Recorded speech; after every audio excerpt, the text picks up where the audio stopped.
दूसरों ने बुद्धि घुमा दी, अपना ही बच्चा पराया हो गया, अपने ही बच्चे का दिमाग घूम गया और वो कर बैठा जो नहीं करना चाहिए था।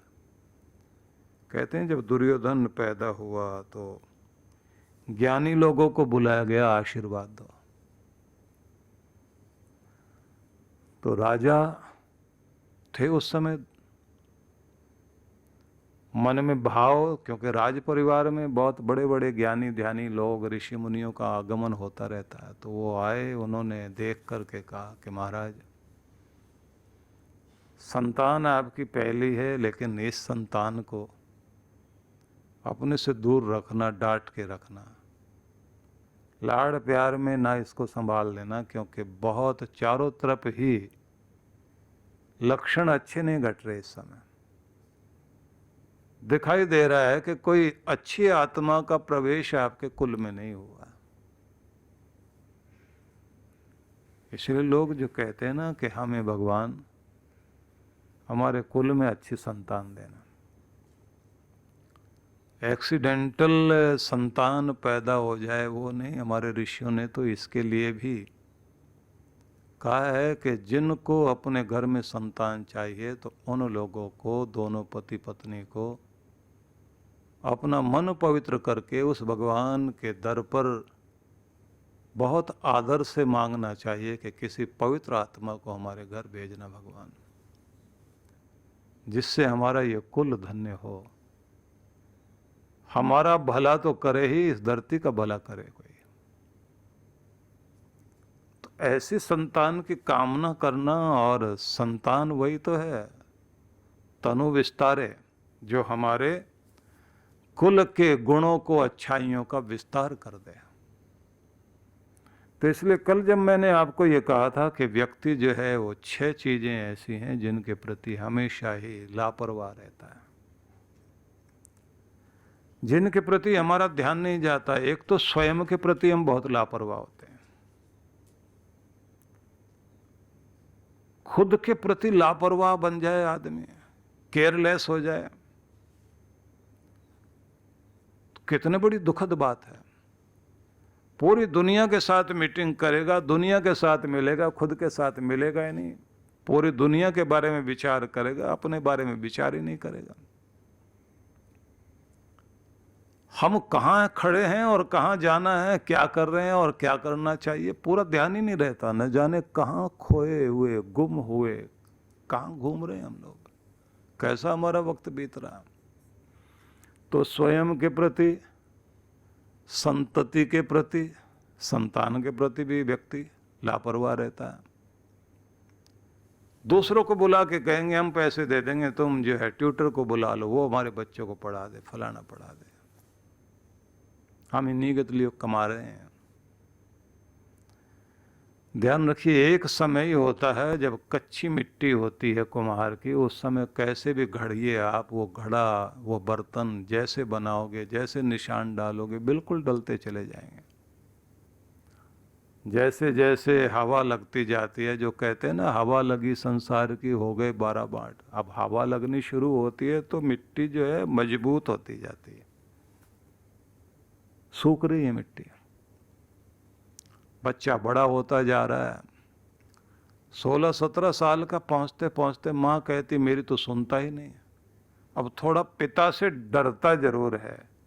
20-22 साल का होते हो पिता को भी समझता है कि ये तो मेरे से पूछ के फोन का, कंप्यूटर का, हिसाब किताब का, टेक्निक का मेरे से जानकारी लेते हैं, तो इनको इतना ज्यादा थोड़ी ज्ञान है। वो छोटी सी टेक्निकल नॉलेज होने को ये समझता है मुझे तो सब कुछ मालूम है, फादर मुझसे पूछ रहा है। तो माँ बाप दोनों की अवहेलना करने लग जाता है, क्योंकि हवा लग गई।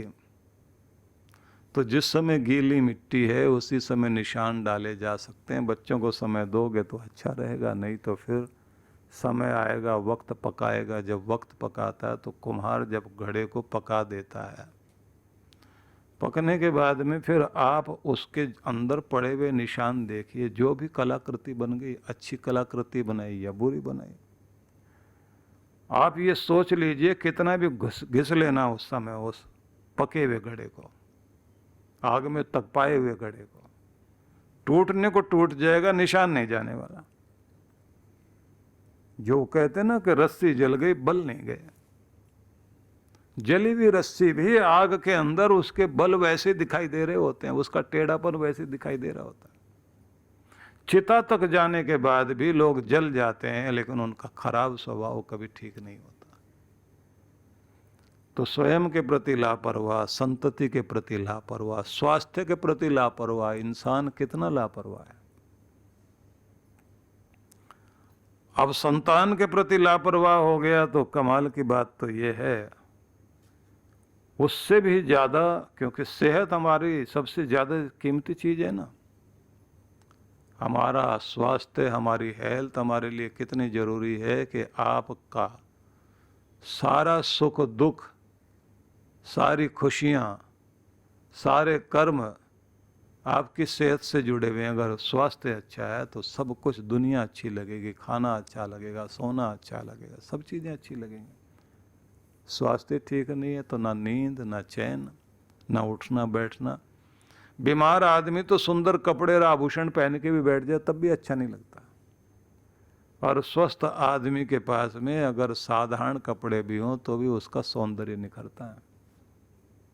सब कुछ आपका सौंदर्य भी आपके स्वास्थ्य में है।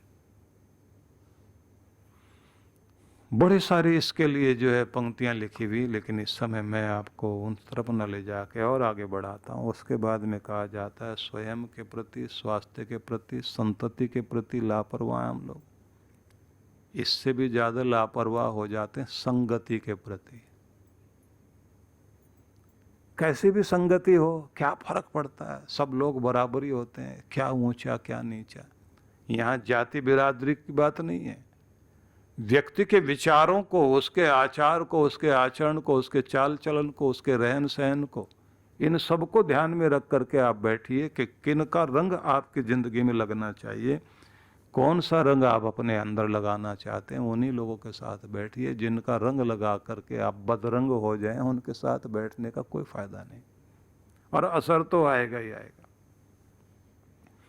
बिल्कुल असर आएगा। एक बार कोई शकुनी जैसा आदमी मिल जाए आपको, आपका सारा का सारा काम खराब करेगा। किसी किसी स्थान का भी प्रभाव होता है कि वहां जाते बुद्धि बदल जाती। जैसे कहते ना, श्रवण कुमार की बुद्धि बिगड़ गई थी, माँ बाप की कांवड़ छोड़ के बाग खड़ा हुआ था, क्योंकि कोई बुद्धिमान मिल गया था उसको। भरी जवानी में क्या दिमाग खराब हुआ तेरा, माँ बाप को, अंधे माँ बाप को ढो रहा है, और ऐसे ढोते ढोते जिंदगी बीत जाएगी। तेरी जिंदगी तो गई, क्या करेगा और क्या जिएगा। यही तो समय है अपने जीवन का आनंद मनाने का, और वही तेरा समय इधर जा रहा है। अब उसने पूछ लिया कि इन पर दया करेगा कौन। बोले इनकी तो बाद में छोड़ना, तेरे ऊपर दया कौन करेगा, तू भी तो इनसे भी ज्यादा अंधा होता जा रहा है। तुम्हारी आंख खोल रहा हूं, तुम्हारे भले की बात कह रहा हूं, क्योंकि बुरे लोग हमेशा बात ऐसी करते हैं जैसे वो भलाई की बात कर रहे हैं। मंथरा ने भी भलाई की बात की थी, शकुनी ने भी भलाई की बात की थी, और यही कहा था तुम्हारा भला इसी में, और पूरे कुल का नाश हो गया। सलाहकार चुनना समझदारी से होता है। अर्जुन की यही तो समझदारी थी कि उसने सलाहकार अच्छा चुन लिया। अच्छा सलाहकार चुन लिया तो उसी का परिणाम है कि जीता भी, जीवित भी रहा, और धर्म की स्थापना हुई। गलत व्यक्ति का सलाह लेना और उसका साथ लेना कहाँ पहुंचा देता है। पूरा महाभारत आप देखिए, यही तो कहानी है। नहीं अच्छे लगते हैं, ये बात बहुत अच्छी करते हैं, इनके साथ बैठे हैं, खाना पीना, भाषा, हंसी मजाक, सब चीज़ें। यहाँ बोर होंगे औरों के बीच बैठ करके, वो कोई अच्छे लोग हैं। अब वो जो आपको लगता है कि ये बोर करते हैं और ये बहुत मज़ा देते हैं, कहते ना वो थोड़ी देर का मज़ा जिंदगी भर की सजा हो जाती है। लम्हों ने खता की और सदियों ने सजा पाई। एक लम्हे की गलती पूरी जिंदगी की सजा बन जाती है। इसलिए समझदार लोग जब मिलते हैं तब क्या करते हैं, तो एक समझदार आदमी मिला श्रवण कुमार को, उसने कहा भैया ऐसा कर, इन माँ बाप को यहां तक ले आए ना, 1-8 किलोमीटर और चल, वहां जाके एक अच्छी सी जगह जहां भले लोग हैं ना, उनके बीच में छोड़ देना इनको, यहां मत छोड़। अब वो कंधे पर रखकर चलो 1 किलोमीटर और चलते हैं। तो दूसरी जगह गए तो वहां जाते वातावरण बदला, वहां का पानी वानी पिया, वहां जाके बैठे, और उसके बाद माँ बाप ने जैसे आशीर्वाद देना शुरू किया, बेटा तो ठीक है ना, हम लोगों को छोड़, हमारे बारे में चिंता क्यों करता है, तू अपना भला सोच। मुंह धोया इसने, पानी वानी पिया तो बुद्धि बदली, मुझे क्या हो गया। जवानी किसी अच्छे काम में बीते वो ही जवानी जवानी है, वो जवानी जवानी नहीं है अपना भला सोचते सोचते अपना भी बुरा कर ले आदमी और उद्देश्यपूर्ण जीवन ना हो। अंधे थे तो भी इन्होंने मुझे पाल पोस कर बड़ा कर दिया, इस लायक बना दिया, और मैं तो आंखों वाला होकर भी इनका ध्यान नहीं रख पा रहा। और आप सोचिए कि बुद्धि बदली और कंधे पर रखकर माँ बाप के कांवड़ लेकर के कैसे वो व्यक्ति चारों धाम की यात्रा कराकर वापस लौटा, और जीवन में सब कुछ पाया उसने, सब कुछ था उसके पास, सब कुछ मिला। जो इतनी हिम्मत कर सकता था तो कमाने में भी क्या कमी रही उसके। सब कुछ व्यक्ति कर सकता है, लेकिन आप सोचिए कि माँ बाप की सेवा करते करते उसका शरीर दुनिया से विदा हो गया, क्योंकि जिस समय राजा दशरथ का तीर लग गया, माँ बाप की सेवा करते करते चला गया। लेकिन त्रेता युग से लेकर आज तक, हम कहें द्वापर युग बीत गया, त्रेता युग बीत गया, अब कलयुग के भी 5000 साल बीत गए।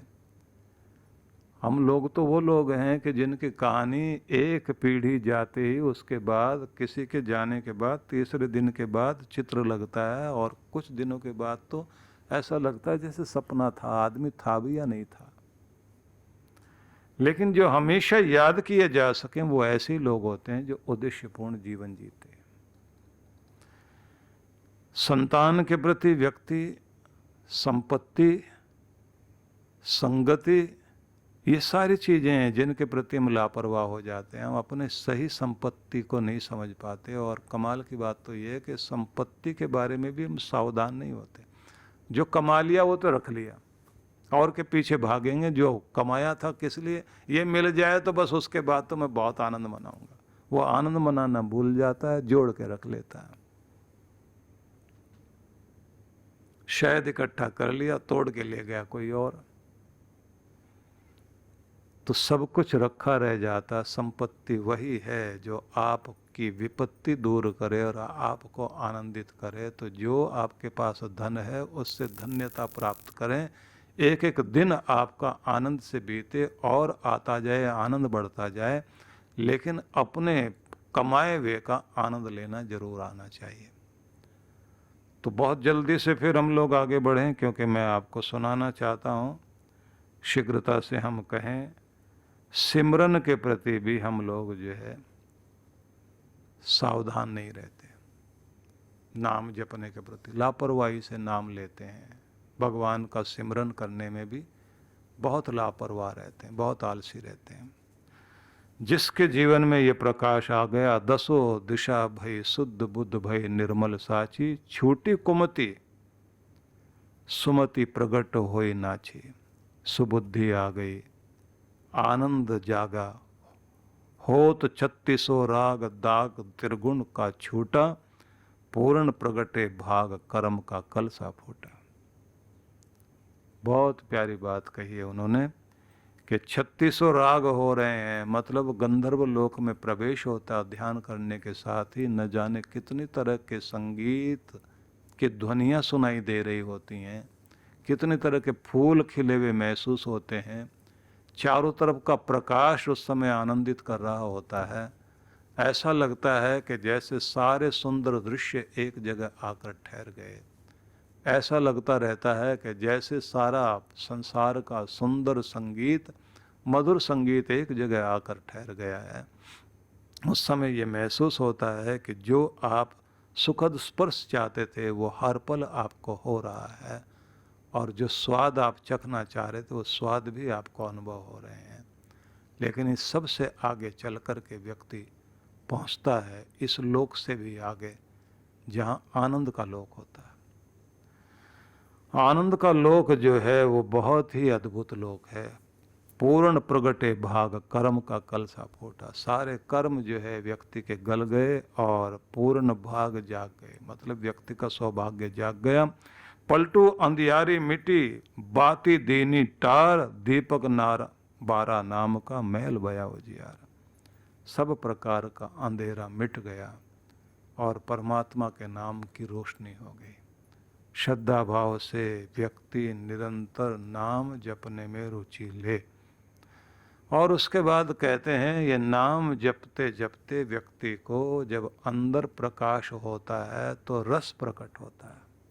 उपनिषदों में इसको कहा है रसो वै सह, परमात्मा रस है। इसको जानने के लिए आपको तैत्तिरीय उपनिषद पढ़ना चाहिए। तो उसकी चर्चा हम लोग आगे करेंगे कि वह रस क्या है जिसको पाकर व्यक्ति आनंदित होता है और वह आनंद कैसे पाया जाता है। इस सब में हम लोग कल प्रवेश करेंगे।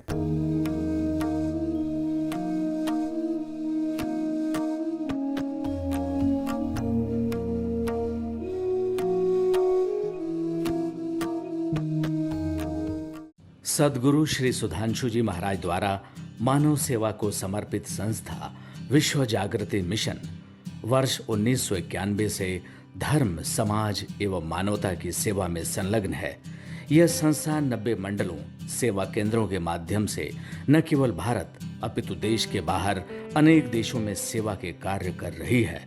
संस्था की स्थापना से लेकर अब तक विगत 30 वर्षों में जहां लोगों को सन्मार्ग पर प्रेरित करने के उद्देश्य से गुरुवर ने 7000 से अधिक प्रवचन दिए हैं, वहीं देश के राज्य की राजधानियों व प्रमुख नगरों में लगभग 40 आश्रम, 25 मंदिर, सत्संग भवन व ध्यान साधना केंद्रों का निर्माण हुआ है। दिल्ली में करुणा सिंधु धर्मार्थ अस्पताल एवं फरीदाबाद के आरोग्य धाम अस्पताल में लाखों जरूरतमंद रोगियों का उपचार व ऑपरेशन किया गया है। अनाथ गरीब बच्चों के लिए सूरत में अनाथाश्रम, दिल्ली एवं कानपुर में गुरुकुल, फरीदाबाद में ज्ञानदीप विद्यालय, मुरादाबाद में सृजन प्राइमरी स्कूल, झारखंड के रुक्का खूंटी गांव में आदिवासी बच्चों के लिए 2 पब्लिक स्कूल समेत दिल्ली में उपदेशक महाविद्यालय भी बनाया गया है। इन शैक्षणिक संस्थाओं में लगभग 2500 बच्चों को शिक्षित व संस्कारित किया जाता है। दिल्ली के आनंदधाम आश्रम में जहां वृद्धाश्रम एवं वानप्रस्थ संचालित हैं, वहीं आश्रम की कामधेनु गौशाला में 125 गौओं की सेवा की जाती है। कामधेनु गौशाला की तरह ही देश के प्रमुख नगरों में 7 अन्य गौशालाएं भी संचालित हैं। साथ ही पूजा पाठ, यज्ञ अनुष्ठान से लोगों में धार्मिक भावना जागृत की जाती है। ओम अग्नये सप्तजिह्वाय स्वाहा, ओम अग्नये हव्यवाहनाय स्वाहा, ओम अग्नये शोधनजाताय स्वाहा। गरीब जरूरतमंद महिलाओं को सक्षम बनाने के लिए जहां कई तरह के प्रशिक्षण दिए जाते हैं, वहीं गरीब कन्याओं के विवाह में सहयोग भी किया जाता है। प्राकृतिक आपदा जैसे कि बाढ़, भूकंप, तूफान आदि में जहां मिशन द्वारा प्रधानमंत्री राहत कोष में सहयोग किया जाता है, वहीं जैसे वर्तमान में चल रही महामारी कोरोना संकट काल में जरूरतमंदों को भोजन, राशन किट व सांसों के संकट से जूझ रहे जरूरतमंद मरीजों को देश विदेश से मंगाकर ऑक्सीजन कंसंट्रेटर बांटे गए। मानव सेवा को ईश्वर भक्ति मानते हुए सेवा परमो धर्म के भाव से विश्व जागृति मिशन के सेवा कार्य निरंतर जारी हैं। आइए मिशन के सेवा पथ पर बढ़ते कदमों में कदम से कदम मिलाकर चलें और मानवता की सेवा में दान सहयोग कर पुण्य के भागीदार बनें।